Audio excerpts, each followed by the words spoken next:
एक अकेले शख्स ने अमेरिका जैसी सुपर पावर को दिन में ही तारे दिखा दिए। इसने 2013 में अमेरिका के 10 लाख से ज्यादा टॉप सीक्रेट डॉक्यूमेंट्स चुराकर उनको दुनिया के सामने खोल कर रख दिया और तब से लेकर पिछले 11 सालों से ये अमेरिका का मोस्ट वांटेड क्रिमिनल है। लेकिन अमेरिकन गवर्नमेंट का इतना ज्यादा नुकसान करने के बावजूद आज दुनिया में इसको हीरो की नजर से देखा जाता है। लेकिन आखिर क्यों? दुनिया की टॉप सीक्रेट एजेंसी के डॉक्यूमेंट्स इसने कैसे चुराए, उनको क्यों लीक किया और इस सब के बाद भी ये अमेरिका की गिरफ्त से कैसे बचा हुआ है? नाज़रीन, 6 जून 2013 की सुबह का सूरज अमेरिकन गवर्नमेंट पर बहुत बड़ी मुसीबत लेकर आया। होता यूं है कि द गार्डियन और द वॉशिंगटन पोस्ट पे खबरों की एक सीरीज पब्लिश होती है जिसमें NSA यानी नेशनल सिक्योरिटी एजेंसी के टॉप सीक्रेट डॉक्यूमेंट्स का कच्चा चिट्ठा मौजूद था। इन डॉक्यूमेंट्स ने न सिर्फ अमेरिकन बल्कि पूरी दुनिया के मोबाइल यूजर्स को हैरत में मुब्तला कर दिया जब उनको ये मालूम पड़ा कि अमेरिकन गवर्नमेंट चुपके से हर मोबाइल यूजर पर नजर रख रही है। इन डॉक्यूमेंट्स में NSA के सीक्रेट प्रोग्राम प्रिज्म को एक्सपोज किया गया था, एक ऐसा सीक्रेट प्रोग्राम जो US गवर्नमेंट को गूगल, एप्पल और फेसबुक जैसी कंपनीज के जरिए पीछे के रास्ते से किसी भी यूजर के प्राइवेट डाटा तक रसाई देता है।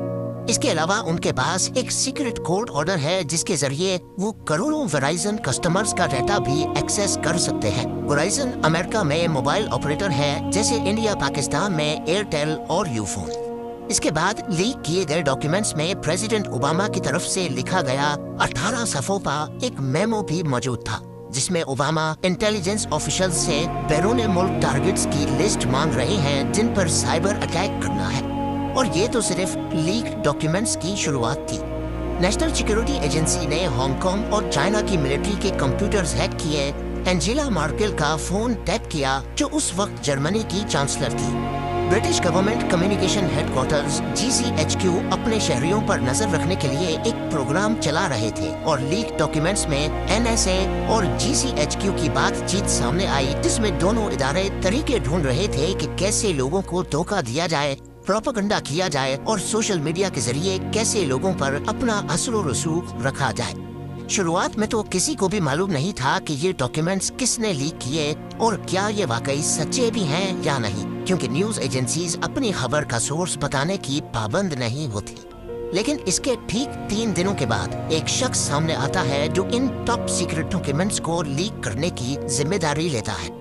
29 इयर्स का एडवर्ड स्नोडेन जो कि एक हाई स्कूल ड्रॉप आउट था, उसने अपने करियर की शुरुआत US मिलिट्री से की, लेकिन 1 साल के बाद वहां से डिस्चार्ज होकर 2005 में मैरीलैंड यूनिवर्सिटी का सिक्योरिटी गार्ड लगा। एडवर्ड स्नोडेन बेशक ही पढ़ाई में अच्छा नहीं था, लेकिन उसकी कंप्यूटर स्किल्स इतनी मजबूत थी कि CIA ने उसको जॉब पर रख लिया।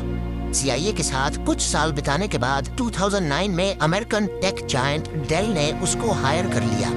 डेल के पास उस वक्त नेशनल सिक्योरिटी एजेंसी के कंप्यूटर सिस्टम्स को अपग्रेड करने का कॉन्ट्रैक्ट भी था। तभी उन्होंने एडवर्ड को भी इसी प्रोजेक्ट पे लगा दिया। जहां पहले उसका रोल सुपरवाइजर का था, बाद में वो साइबर स्ट्रेटेजिस्ट बन गया।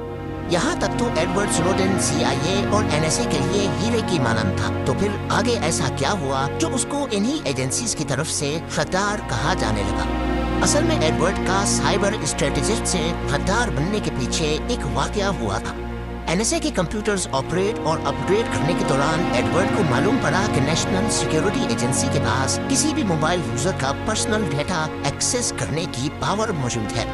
उसने कुछ रिकॉर्ड्स भी देखे जो पहले उसको लगा कि शायद ये इंटरनेशनल क्रिमिनल्स के रिकॉर्ड हैं, लेकिन असल में ये क्रिमिनल्स नहीं बल्कि अमेरिका के अमन पसंद शहरी थे। उसी दौरान अमेरिका की कांग्रेस में इंटेलिजेंस के मुद्दे पर एक बहस चल रही थी।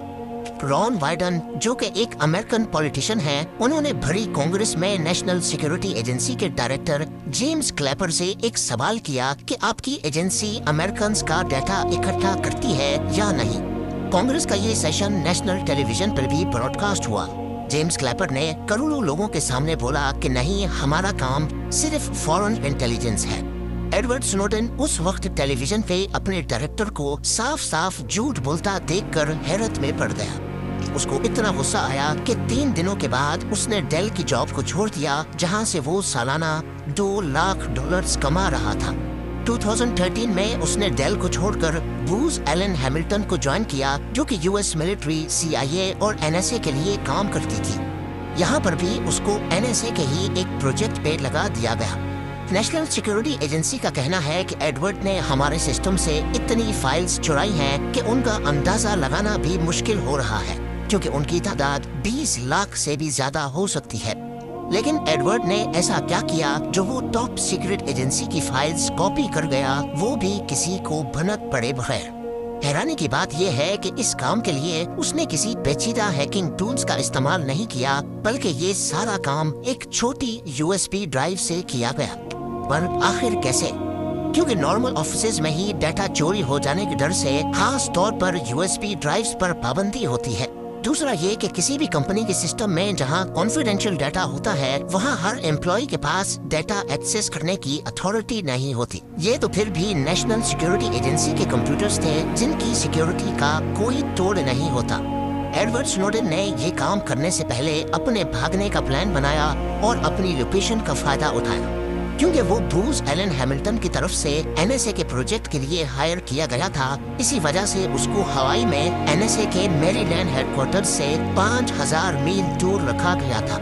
ہوائی میری لینڈ سے 6 گھنٹے پیچھے ہے، جس کا مطلب کہ جب ایڈورڈ اپنے ہوائی آفس میں کام کرتا، اس وقت تک NSA کے ہیڈ کوارٹرز میں سب چلے جاتے تھے۔ دوسرا فائدہ یہ تھا کہ اس کو NSA ہیڈ کوارٹرز کے سرورز تک تھن کلائنٹ سسٹم کے ذریعے رسائی حاصل تھی، جو کہ اصل میں آؤٹ ڈیٹڈ تھا۔ تیسرا فائدہ یہ کہ ایڈورڈ خود وہاں سسٹم ایڈمنسٹریٹر تھا، یعنی اس کی پروفائل کی ہائی سیکیورٹی کلیئرنس تھی، جس سے اس کے پاس زیادہ رائٹس تھے، یعنی وہ بنا نظروں میں آئے کسی بھی سسٹم سے ڈیٹا کاپی کر سکتا تھا۔ بس اسی چیز کا فائدہ ایڈورڈ سنوڈن نے اٹھایا اور بنا نوٹس ہوئے 5000 میل دور سے ہی 20 لاکھ سے زیادہ فائلز کاپی کر لی۔ ہوائی آفس میں صرف 4 ہفتے کام کرنے کے بعد ایڈورڈ نے NSA کے کرتوت دنیا کے سامنے لانے کا فیصلہ کیا۔ اس نے تمام ڈاکیومنٹس USB ڈرائیو میں کاپی کیے۔ بڑی چالاکی سے وہ ڈرائیو سیکیورٹی گارڈ سے چھپا کر باہر نکلا اور بیماری کا بہانہ بنا کر چھٹی کر لی۔ اس نے اپنا نمبر آف کیا اور سیدھا ہوائی سے ہانگ کانگ چلا گیا۔ لیکن جب اگلے کئی دنوں تک وہ واپس نہیں آیا اور نہ ہی اس کا نمبر لگ رہا تھا، تو NSA کو شک ہوا اور وہ اس کو ڈھونڈنے میں لگ گئے۔ ہانگ کانگ پہنچ کر وہ کچھ بھروسے والے جرنلسٹ سے ملا، ان کو ڈاکیومنٹس دیے اور پھر وہی ڈاکیومنٹس اگلے دن دنیا کی ہیڈ لائنز بن گئے۔ ایڈورڈ سنوڈن کے لیک کیے گئے ڈاکیومنٹس نے دنیا بھر میں NSA کی سیکرٹ پاورز پر ایک نئی بحث چھیڑ دی۔ اس پر سرکاری پراپرٹی کی چوری، نیشنل سیکیورٹی کے سسٹمز میں بغیر اجازت گھسنے اور ٹاپ سیکرٹ انفارمیشن کو ان آتھورائزڈ لوگوں تک پہنچانے کا الزام عائد کیا گیا۔ ساتھ ہی امریکن گورنمنٹ نے ہانگ کانگ سے مطالبہ کیا کہ ایڈورڈ کو ہمارے حوالے کیا جائے، لیکن وہ بھی اپنا ہر قدم پہلے سے پلان کر کے بیٹھا تھا۔ تب تک وہ جہاز پکڑ کر رشیا چلا گیا، جہاں شروع میں اس کو اسائلم ملا اور پھر ستمبر 2022 میں پوٹن نے اس کو رشین سٹیزن شپ دی تھی۔ تب سے لے کر ایڈورڈ سنوڈن کئی انٹرویوز دے چکا ہے، جس میں اس نے بتایا کہ کیسے ہمارے فونز ہماری ہی جاسوسی کرتے ہیں۔ اس نے نوزی اسمرف نامی ایک ٹول کا ذکر کیا جو ہمارے فون کے مائکروفون کا ایکسیس سیکیورٹی ایجنسیز کو دیتا ہے، جس سے وہ آس پاس کی آوازیں بنا کسی رکاوٹ کے سن سکتے ہیں۔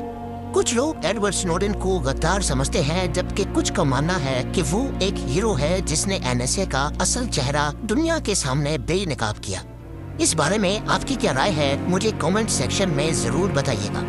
امید ہے زیم ٹی وی کی یہ ویڈیو بھی آپ لوگ بھرپور لائک اور شیئر کریں گے۔ آپ لوگوں کے پیار بھرے کامنٹس کا بے حد شکریہ۔ ملتے ہیں اگلی شاندار ویڈیو میں۔